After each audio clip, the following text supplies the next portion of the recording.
네, 오늘도 하나님의 은혜를 사모하며 예배 오신 모든 성도님들을 환영합니다. 주님께서 주시는 평강이 늘 함께 하시기를 바랍니다. 우리 곁에 계신 분과 인사하면 좋겠습니다. 잘 오셨습니다. 축복합니다. 하나님의 은혜가 늘 충만하시기를 바랍니다. 네. 우리가 주일 함께 예배드리면서 설교 강단에서 설교를 전하고요, 우리 또 성도들과 함께 하나님의 말씀을 듣고 있습니다. 하나님의 말씀을 전하고 듣는 것은요, 가장 영광스러운 일입니다. 동시에 이것은 두렵고 무거운 일입니다. 하나님의 말씀은 우리의 생각을 측량할 수 없는 하나님의 그 계획과 하나님의 뜻하심을 우리에게 밝혀줍니다. 하나님의 말씀은 우리의 죄와 연약함을 다 드러냅니다. 그러면서 우리를 하나님의 거룩한 주의 성도들로 세워가시는 것입니다.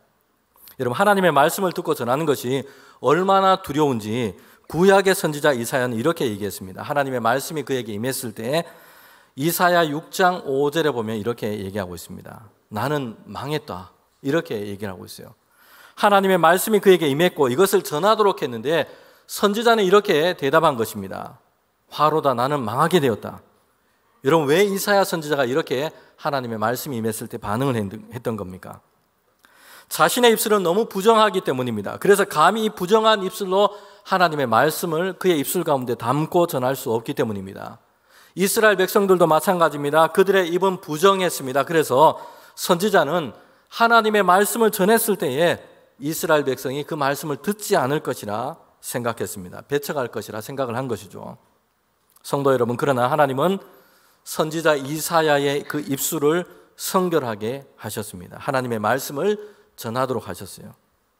그리고 이스라엘 백성들 중에도 하나님은 회개하는 심정을 주셔서 하나님의 말씀을 듣도록 그렇게 했습니다. 이스라엘 백성 중에 하나님의 말씀을 받은 이들이 있었던 것입니다. 성도 여러분, 오늘 우리가 하나님의 말씀 앞에서 아멘으로 하나님의 말씀을 읽고 듣고 내게 주신 말씀으로 받는다면 놀랍게 말씀으로 역사하시는 하나님의 그 은혜와 역사가 저와 여러분 가운데 펼쳐질 줄 믿습니다. 거짓된 것, 죄악된 것을 다 깨닫게 하시고 제거하십니다. 우리를 치료하시고 회복시켜 주시고 하나님 안에서 복 있는 삶을 살아갈 수 있도록 우리를 인도하여 주시는 것입니다. 신명기의 말씀은 모세가 이스라엘 백성에게 전한 마지막 말씀이에요. 이제 이스라엘 백성이 가나안 땅에 들어가서 하나님이 약속한 그 땅에 들어가서 살게 될 겁니다. 그런데 모세는 이스라엘 백성에게 이렇게 당부합니다.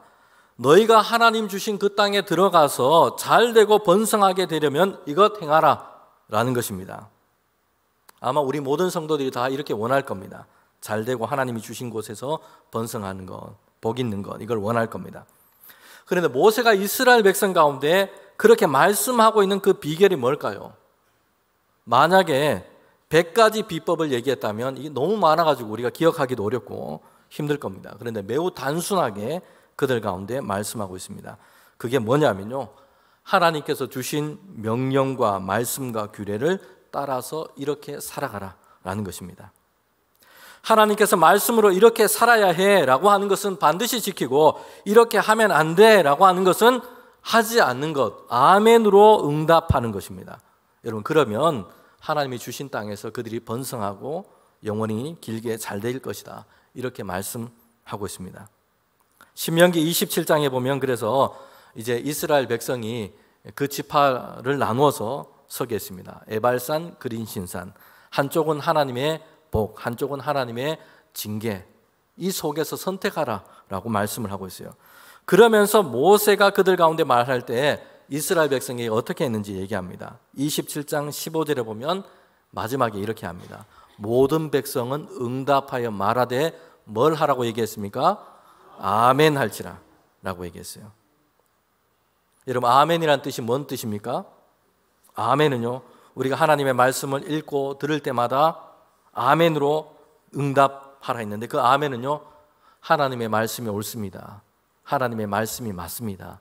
하나님의 말씀대로 내게 이루어지기를 원합니다. 이렇게 응답하는 것입니다. 여러분, 이렇게 응답할 때에 하나님의 말씀 앞에서 아멘, 아멘으로 응답할 때에 하나님은 말씀으로 우리 가운데 역사하시는 줄 믿습니다. 여러분, 이스라엘 백성이 들었던 말씀은요, 야, 잘 될 거다, 복 있게 할 거다, 축복의 말씀만 아멘 하도록 한 것이 아니라 책망의 말씀, 바르게 하고 교훈하는 말씀도 아멘으로 받도록 한 것입니다. 성도 여러분, 우리가 하나님의 말씀을 이렇게 아멘으로 받을 때에, 내게 주시는 말씀으로 받을 때에 그 말씀이 우리 안에 살아 역사하시는 하나님의 능력이 될 줄 믿습니다. 자, 오늘 우리 종교개혁주일인데요. 이 종교개혁주일은요, 오늘 개신교가 태어난 날 생일이라 할 수 있습니다. 9월 넷째 주일이 우리 교회가 창립된 날이에요. 우리 교회가 태어난 날 생일날이죠. 그리고 10월 마지막 주일은요, 종교개혁주일입니다. 개신교회가 이제 시작된 날입니다. 때는 508년 전입니다. 중세 말엽이에요. 그때 교황이 중심이 되었던 이 로마 교회는 타락했고 부패했습니다. 성도들의 신앙도 잘못된 방향으로 그렇게 기울어져 있었습니다. 하나님께서 계시로 주신, 기준으로 주신 이 성경을 그들은 잘 알지를 못했습니다. 그래서 그들의 신앙이 미신에 가까웠던 것입니다. 유일한 기준이 되어야 할 이 성경 말씀에 대해서 사제들도 잘 몰랐고요, 성도들은 말할 것도 없습니다. 성경 자체를 아예 보지 못했던 사람들이 대부분이었습니다. 여러분, 당시 성경책은요, 유명한 대학이나 수도원에만 있었습니다. 그리고 그때 성경은 다 라틴어로 기록되어 있었습니다. 그러니 라틴어를 잘 모르는 많은 사제들과 성도들은요, 성경이 곁에 있어도 알지 못하는, 읽지 못하는 까막눈이었던 겁니다. 곁에 있어도 읽고 이해하지 못하는 그런 상황이었습니다. 성경 말씀이 뭐라 하는지 교회는 잘 가르치지를 못했습니다. 잘못된 신앙으로 그래서 가고 만 것입니다. 당시 교회 역사를 보면 당시 교회들은요, 뛰어난 역사 가운데 있었던 이런 성인들, 인물들을 성인으로 그렇게 숭배했습니다. 훌륭한 점을 본받아야 되겠다, 이 정도가 아니라 복을 주는 대상으로 그들을 생각했고 그들에게 빌고 기도했다는 것입니다. 그들의 남은 공로를 내가 얻어서 구원을 받을 수 있다, 이렇게 생각을 했습니다. 그리고 성인이라 생각했던 인물들의 유해라든지 그들이 사용했던 유품들을 숭배했습니다. 이걸 보기 위해서 막 사람들이 순례길을 떠났고요, 이걸 보거나 만지거나 하면 신령한 어떤 힘과 능력을 얻게 된다고 이렇게 생각했습니다. 미신적인 신앙에 그들이 사로잡혀 있었던 겁니다. 여기에 더해서 교황의 이름으로 면죄부를 발행했는데 대대적으로 이걸 판매했어요. 이 면죄부를 사면 죄를 사함 받는다, 이렇게 광고하고 가르쳤던 겁니다. 여러분, 그래서 중세 로마 교회는요, 이런 것으로 장사를 했어요. 순례객들을 막 끌어모으고 자신들이 만들어낸 증서를 가지고 구원을 막 팔고 이렇게 해서 많은 부와 돈을 끌어모았던 것입니다. 전혀 성경적이지 못한 잘못된 것으로 타락하고 이것을 가르치며 그들이 잘못된 신앙으로 가게 된 것입니다. 성도 여러분, 성경을 벗어나 있으면요, 아무리 그럴듯해 보여도, 성경을 벗어나 있으면 아무리 좋아 보이는 것이라도, 아무리 멋져 보이는 것이라도 신앙적으로 보면 성경을 벗어나 있는 것은 위험한 것입니다. 잘못된 것입니다. 결국에는 잘못된 길로, 하나님과 멀어지고 황폐하게 되는 길로 사람의 인생과 믿음을 이끌어가고 마는 것입니다. 지금도 로마 가톨릭 교회에 보면 이런 잘못된 전통을 많은 부분 가지고 있기도 합니다. 성경적이지 않은 것들인데 그들의 믿음의 삶에 가지고 있는 것이죠. 마리아를 숭배하고 성인을 숭배하고 예수 그리스도를 믿는 믿음으로 구원을 받는다 말하면서 동시에 구원의 문제에 있어서 사람들의 공적을 얘기를 합니다. 여러분, 중세교회가 이렇게 병들어 있을 때 이를 바로잡기 위해서, 이를 고치기 위해서 새로운 흐름과 운동이 일어나게 되는데 이것이 바로 종교개혁이었습니다. 그리고 오늘 개신교는 여기에 뿌리를 두고 있습니다. 종교개혁으로 태어나게 되었다는 것입니다. 여러분, 그런데 종교개혁이라고 하는 것은 508년 전에 일어났던 그 과거의 사건만 의미가 있는 것이 아닙니다. 당시 이 종교개혁자들은 교회와 성도들에게 계속해서 이 주제를 얘기했습니다. 개혁교회는 항상 개혁하는 교회, 개혁되는 교회가 되어야 한다. 그리고 이 개혁이라는 게 뭘까요? 성경으로 다시 돌아가는 것이요. 성경에서 말씀하는 진리가 뭔가 다시 계속해서 돌아가는 것입니다. 이것은 오늘 교회뿐만 아니라 우리 신자들에게, 성도들에게 적용한다면 개신교 신자는요, 항상 개혁돼야 합니다. 항상 우리의 믿음의 진리가 성경에 있음을 알고 성경으로 되돌아가며 항상 새로워져야 한다는 것입니다. 옛날에 508년 전에 한 번 한 것으로 된 것이 아니고 몇십 년 만에 한 번씩 하는 것으로 되는 것이 아니고요. 항상 개혁되어야 한다는 것입니다. 항상 성경의 진리가 무엇인지를 묻고 이것으로 우리가 되돌아가야 한다는 것입니다. 오늘 우리는 종교개혁주의를 지키고 있습니다. 여러분, 그런데 종교개혁주의를 지키는 그 의미는요, 로마 천주교가 이렇다, 이렇게 잘못되었다, 다른 종교를 비판하는 것에 주 목적이 있지 않습니다. 더 중요한 것은 오늘 우리의 현 주소를 돌아보는 것이에요. 우리의 교회는 어떠한가? 나는 어떠한가? 성경적인 진리 위에 나의 믿음과 우리 교회는 바르게 세워져 있는가? 이것을 다시 생각하고 새롭게 하는데 이런 목적이 있는 것입니다. 예수님께서는 산상설교에서 이렇게 말씀했습니다. 마태복음 7장 1절부터 3절에 보면 남의 잘못된 것 이것 찾고 이것 비판하는 것 여기에만 너무 열심히 있어서는 안 된다는 것이고요. 더 필요하고 중요한 것이 뭐라고 얘기를 하고 계십니까? 내게 있는 들보를 보라는 것이요. 이것을 뽑아버리라는 것입니다. 여러분, 그래서 종교개혁주의를 보내면서 오늘 우리 교회가 우리 자신이 더욱더 하나님이 말씀하신 좋은 교회, 진실된 교회로 세워져 가야 할 줄 믿습니다. 잘못된 것을 뽑아버리고 제거하고 이제 성경 말씀을 따라서 항상 참되게 세워지는 교회 우리 성도들 되기를 원합니다. 개혁교회는 항상 개혁되는 교회에 의합니다. 교회뿐만 아니라 교회가 항상 새로워지고 늘 진리 위에서 참되게 세워지기 위해서는요, 이런 무엇이 필요합니까? 어떻게 해야 합니까? 교회당을 리모델링 한다고 되는 것이 아니고요, 교회 이름을 바꾼다고 되는 게 아닙니다.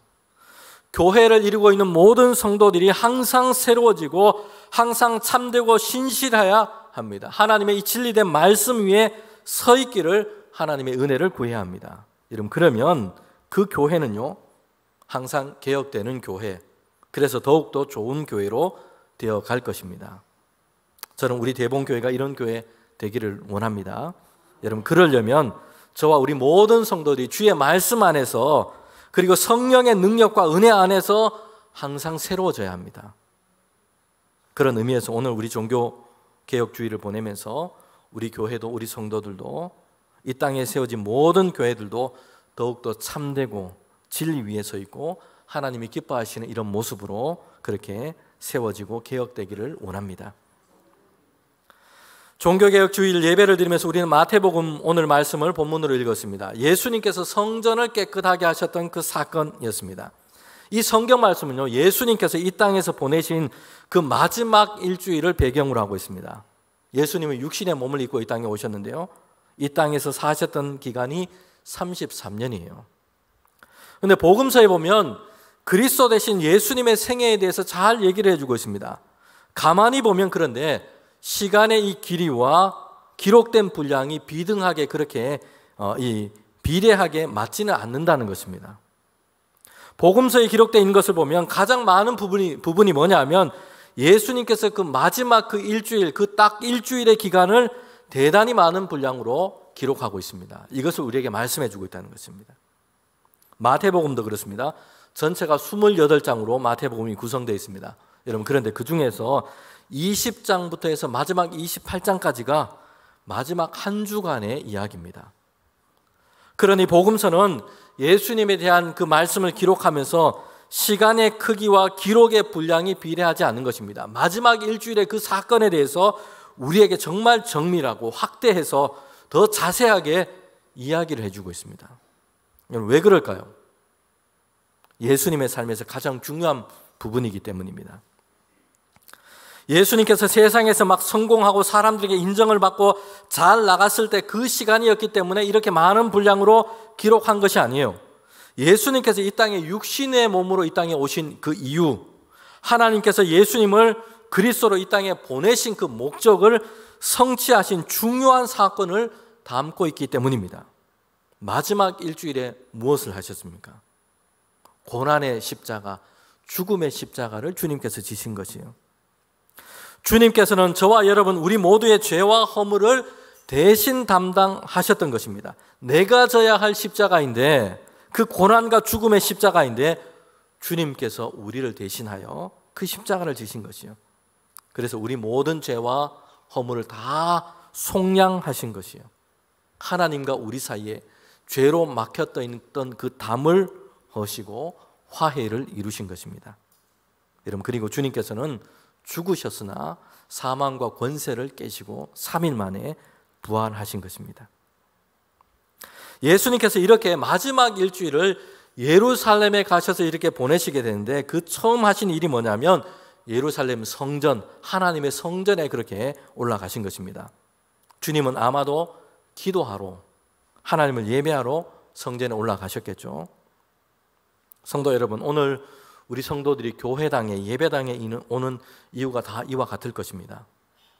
교회 밥 먹으러 오시는 분도 없으실 것이고, 심심해서 그냥 오시는 분도 없으실 겁니다. 하나님을 예배하기 위해서, 기도하기 위해서, 하나님을 만나기 위해서, 주님의 은혜를 얻기 위해서 우리는 예배당에 와서 예배하는 것입니다. 물론 아직 예수님을 잘 모르는 분들도 교회당에 한번 와 보시는 분들도 있습니다. 호기심에 오시기도 하고요, 그렇게 오시기도 합니다. 다른 이유로 찾아오기도 한다는 것이에요. 제가 군 입대를 하면서 이제 6주간 신병 교육을 받는데, 정말 추울 때 1995년 1월에 이제 신병 교육을 받게 됐습니다. 신병 교육을 받을 때도 일요일 그 주일이 되면 종교 행사에 다 참여할 수 있도록 그렇게 해줍니다. 천주교 성당 갈 사람 손들어 해서 이제 성당에 가고요, 불교 법당에 갈 사람 손들어 해서 이제 보냅니다. 그리고 이제 교회 갈 사람 손들어 해서 이제 예배드리러 가는데, 성당 가는 사람, 그리고 법당, 불교보다 손을 드는 사람이 훨씬 많았어요. 그래서 야, 예수 믿는 사람이 정말 많구나, 이렇게 생각을 했습니다. 그런데 나중에 보니까요, 예배를 드리러 가는 게 아니라 예배를 마치고 나면 주는 그 초코파이랑 달달한 커피 믹스를 먹기 위해서 오는 이 분들이 많았던 겁니다. 그러니까 이제 예배를 드리러 가서 이제 예배당에 앉으면 그 중에 많은 사람들은요, 이미 예배당에 앉자마자 고개를 숙이고 이제 졸고 자기 시작하는 겁니다. 그리고 목사님께서 이제 축도를 하시고 예배를 이제 마치는 순간 갑자기 생기가 돌면서 초코파이와 커피를 먹기 위해서 그렇게 일어나는 분들이 꽤 많았습니다. 이처럼 물론 그렇게 해서 하나님을 만나고 그리스도 예수님을 영접하고 세례받고 성도가 되는 우리 청년들이 많습니다. 여러분, 우리는 교회당에 오는 우선적인 이유가 분명합니다. 교회당에 와서 물론 좋은 믿음의 사람들과 함께 만나고 식사도 하고 기쁘게 교제하기도 합니다. 교회에 와서 생활에 필요한 유익한 것을 알게 되기도 합니다. 그런데 이 모든 것은 다 부차적인 것입니다. 교회는 하나님을 예배하는 것입니다. 교회는 하나님을 만나는 것입니다. 교회는 예수 그리스도 안에서 그 하나님의 은혜를 얻는 곳입니다. 하나님 안에서 위로와 소망을 얻는 것입니다. 하나님께 감사함으로 예배하는 곳입니다. 여러분, 예수님께서 예루살렘에 있는 하나님의 성전에 들어가셨는데, 여러분 거기에 가셔 보니까요, 완전히 엉망인 것이에요. 마태복음 21장 12절에 보면 예배하러 오는 사람보다 누가 지금 더 많고 성전들을 그렇게 지금 장악하고 있는 겁니까? 장사하는 사람들이 있었던 겁니다. 성전은 하나님을 예배하고 하나님의 은혜를 구하고 하나님을 만나는 곳입니다. 성전에는 이런 사람들로 가득해야 합니다. 그런데 예수님 당시 예루살렘 성전은요, 그렇지 못했습니다. 물건을 팔고 비둘기를 팔고 양을 팔고 돈을 바꾸고 이런 사람들이 많았던 것입니다. 그들이 난전을 펴고 성전 뜰을 장악하고 있습니다. 장사를 합니다. 호객 행위를 하고요, 흥정을 하고 있습니다. 성전 뜰과 마당에 이런 일로 시끌시끌했습니다. 혼잡했습니다. 성전의 모습을 잃어버린 것이에요. 마치 시장 바닥인 것처럼 그런 모습으로 변해버린 것입니다. 여러분, 예수님께서는요, 이 광경을 보시고 심히 분노하셨어요. 그들의 좌판을 그냥 들어 엎으시고요, 막대기와 노끈을 가지고 채찍을 만드셨어요. 다른 복음서에 보면 이 채찍을 휘두르면서 사람들을 다 내쫓으셨다, 이렇게 말씀합니다. 예수님의 분노입니다. 성도 여러분, 우리가 생각하는 예수님의 모습이 어떻습니까? 우리가 생각하는 예수님의 이미지와 사실 좀 잘 맞지가 않습니다. 예수님은요, 나는 마음이 온유하고 겸손하니 내게로 와서 배우라, 이렇게 말씀했어요. 간음했던 이 여인을 용서하셨고요, 제자들도 예수님 고난당하실 때 다 도망했고 배반했는데 주님은 그들 가운데 분노를 쏟지 아니하시고 그들을 용서하시고 사랑하셨어요. 이처럼 성경 많은 부분에서 우리가 보게 되는 예수님의 모습은 온유하고 사랑이 넘치시고 사랑으로 품으시고 용서하시고 이러셨습니다. 그런데 오늘 성경에 보면 예수님의 모습은요, 대단히 분노하시면서 어떤 면에서는 과격하게 행동하시는 것을 우리가 보게 됩니다. 둘러 엎으시고 채찍을 만드시고 쫓아내시고 이렇게 하고 계시다는 것이에요. 여러분, 예수님께서는요, 하나님을 예배할 그 교회가 타락하고 더럽혀졌기 때문입니다. 교회마저 이렇게 되어버린다면 하나님을 예배할 곳이 이제는 세상 가운데 더욱더 없어져 버리기 때문입니다. 예수님의 분노는요, 사람을 향한 것이 아니라 하나님을 향한 열심이었던 것입니다. 성도 여러분, 시장에서는요, 사람들이 흥정도 하고요, 사고 팔기도 하고 그러면서 막 속이기도 해서 서로 막 심하게 시끄럽고 다툼이 일어나기도 합니다. 우리가 사는 세상을 보면 그렇죠. 정치를 하는 곳을 한번 보세요. 그곳에 보면 암투도 있고 막 모함도 있고 서로 막 배반하고 배신하고 이런 일이 있습니다. 유흥가가 많은 곳을 보면 밤이면 막 활기를 띠고 술 취해서 비틀거리는 사람도 있고요, 소리를 지르며 시비를 거는 사람도 있고요, 싸우고 죄악과 음란이 있기도 합니다. 이런 광경들이 우리가 사는 세상 가운데 있어요. 이런저런 곳은 다 그럴지라도 교회만은, 성도들이 모인 곳은 결코 그럴 수 없다는 것입니다. 여러분, 교회마저 죄악 가운데 타락하고 부패해버린다면, 성도마저 그렇게 되어버린다면 정말 이 땅에는요, 다른 곳에는 하나님을 향해서 예배하고 거룩함을 이뤄가고 이런 곳이 이제는 없어지고 마는 것입니다. 교회와 성도들을 그래서 예수님은요, 세상의 빛과 소금이다 이렇게 말씀했습니다.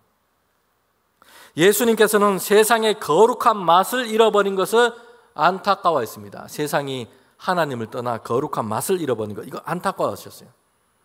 세상이 죄악 가운데 어둠 가운데 있는 것을 주님은 탄식하고 슬퍼하시기도 했습니다.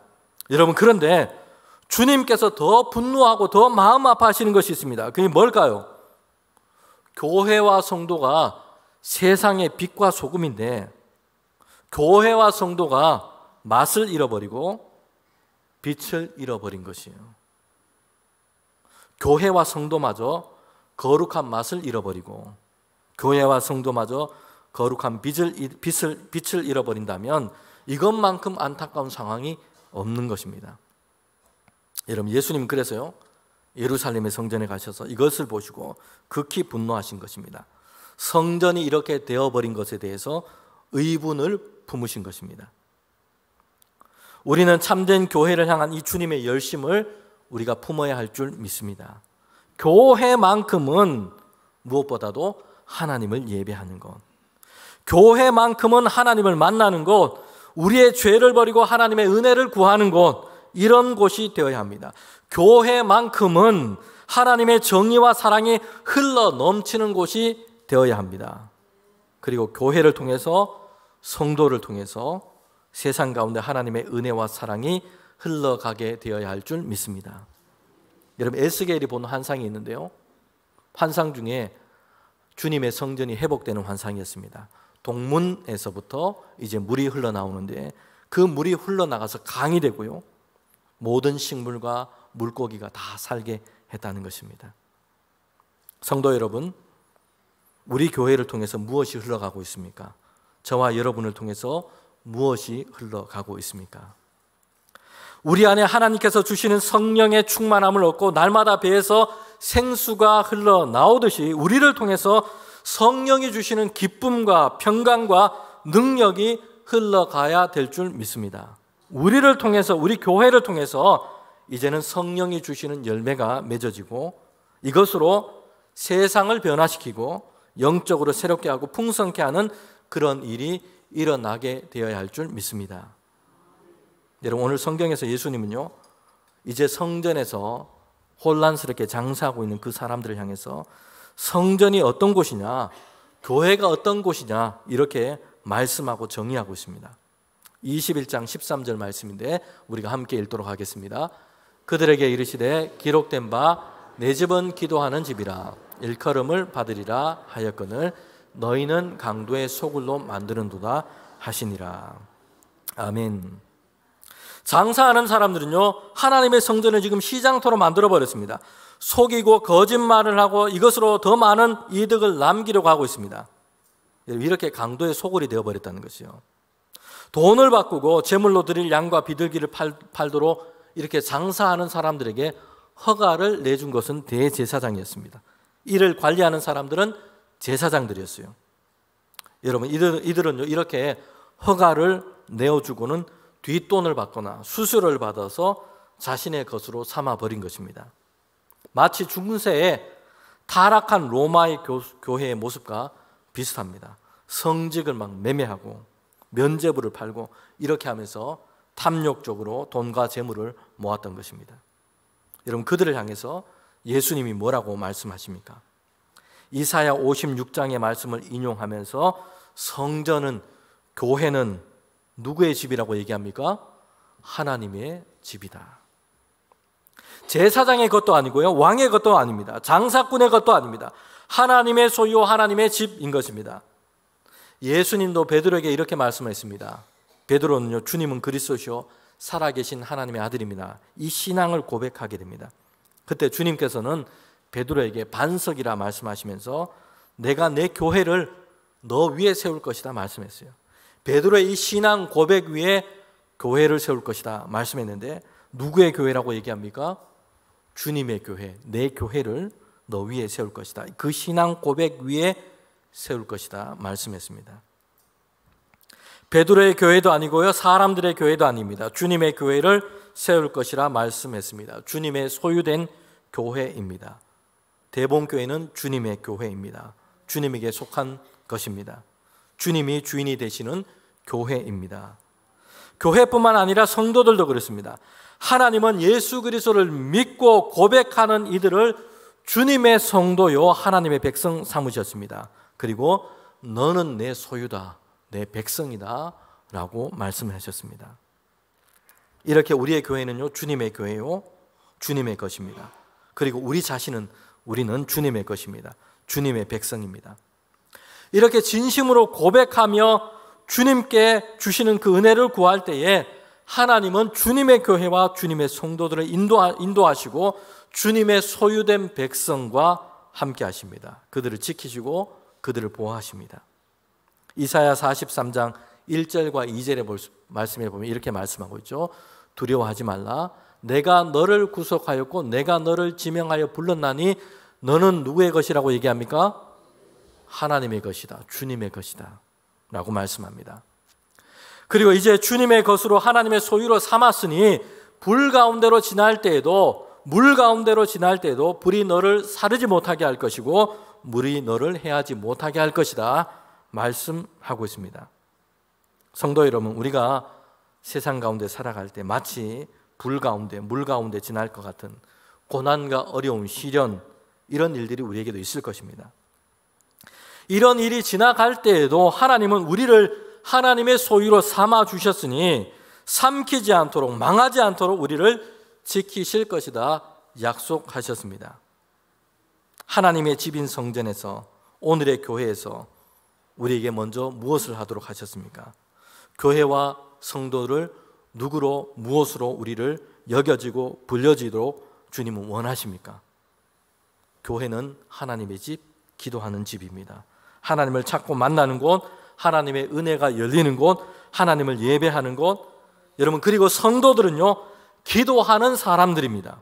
하나님을 날마다 만나는 사람, 하나님을 믿고 의지하는 사람, 하나님을 신뢰하는 사람, 하나님의 은혜 안에서 머무는 사람, 십자가의 그 은혜를 날마다 경험하는 사람.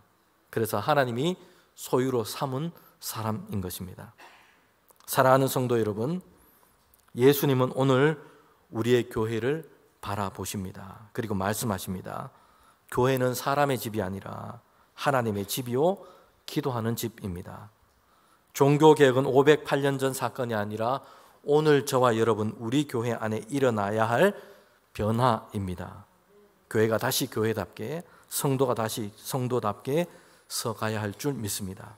우리의 입술이 하나님의 말씀 앞에서 날마다 아멘으로 응답하고 우리의 마음이 하나님 앞에서 깨끗하게 되어서 우리 대봉교회가 참된 개혁교회로 기도에 불이 꺼지지 않는 하나님의 집으로 세워져 가기를 원합니다.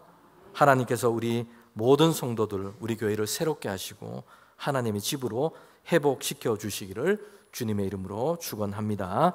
함께 기도드리겠습니다.